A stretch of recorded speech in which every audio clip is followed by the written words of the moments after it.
Hey, yo, what's the deal? It's your boy Tag from Pro Wrestling Tag, you know what I mean? As of this recording, it is 5:11 p.m., January 28th, 2026. Now, I mean, this is the last video of the day. Now, I mean, this video is going up at 11:30, and there's really no news. Now, I mean, it's not really a lot of news that's coming out. You know what I mean? So I figured that, let me talk about something that I saw last night on last night on NXT that had me thinking. And the other thing too is I'm also thinking about doing another segment. You know what I mean? I'm thinking about starting another segment, which wrestlers would fit in today's modern time. I'm gonna do that. Now, I mean, I'm definitely gonna do that because I always say that, this guy's ahead of his time. This guy was ahead of his time. That guy was ahead of their time. But there are people who I think could fit in today, from back then, who could fit in today's genre. You know what I mean? Who could fit in today's WWE. I'm going to do that. I'm definitely going to do that. But let me speak on something that I saw last night on NXT. So while watching NXT, WWE had a video package for a new signing, right? And the signing was basically somebody from Saudi Arabia. They announced, the first ever Saudi Arabian superstar to sign with WWE, right? His name is Fahd Tuwaiq, right? Or Fahd Tuwaiq, right? And he was an arm wrestling champion. He was also a powerlifting champion, and they didn't say he was coming soon. They just announced the signing, and the Saudi Arabia, a Saudi Arabian official gave this guy a hype. He basically introduced him to the world and such, right? I wouldn't be surprised if he's there on Sunday at the Royal Rumble, not as a competitor. No, I'll be shocked. I'll be shocked if he's in the Royal Rumble. I'll be shocked. So let me tell you what I think about the signing. Okay? We've seen this before. We've seen something like this before. Actually, twice. We've seen something like this twice. And it didn't really pan out the way how WWE would have liked it to pan out. Okay? Do you guys remember Ben Wang? You guys remember Ben Wang? Not the playing cards. No. Ben Wang was WWE's first Chinese superstar, right? Or here's their first Chinese signing. Remember they hyped him up and everything. Triple H hyped him up and such, right?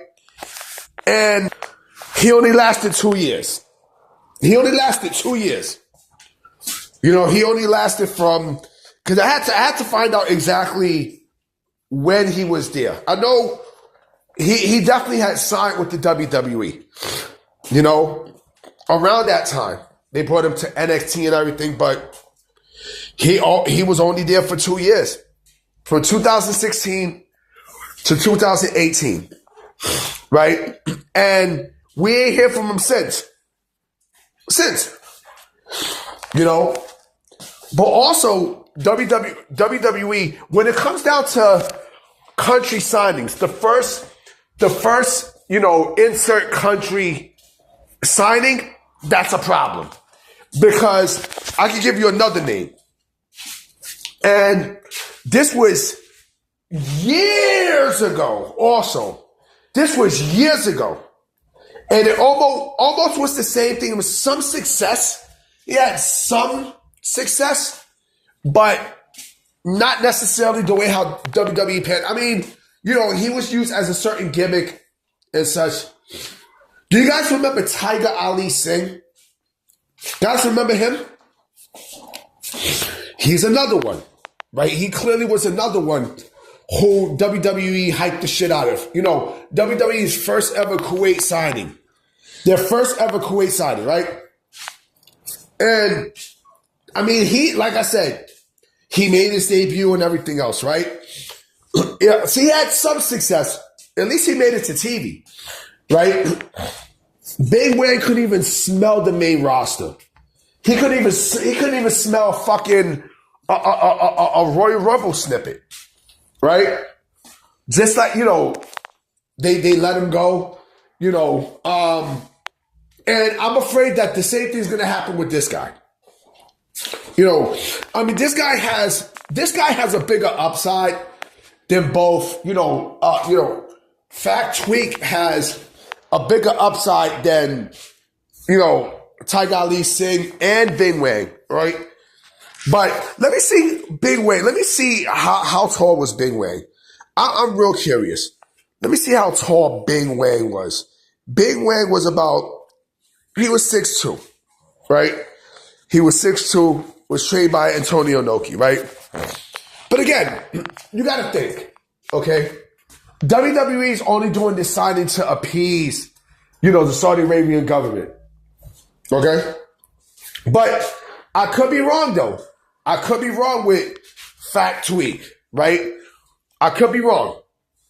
Do I think there's a chance that Fahd Tuwaiq could actually be someone here in the United States? Of course. Of course.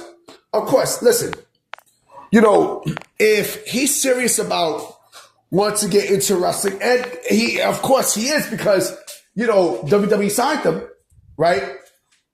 Then yeah, he's going to do everything in his power to improve on getting his shot. What I think is going to happen with Fahd Tuwaiq is this, okay?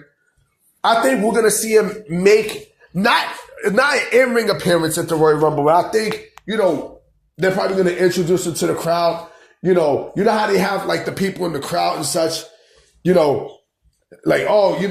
this guy here and that guy here, we'd like to introduce to you guys Saudi Arabia's first signing and such, right?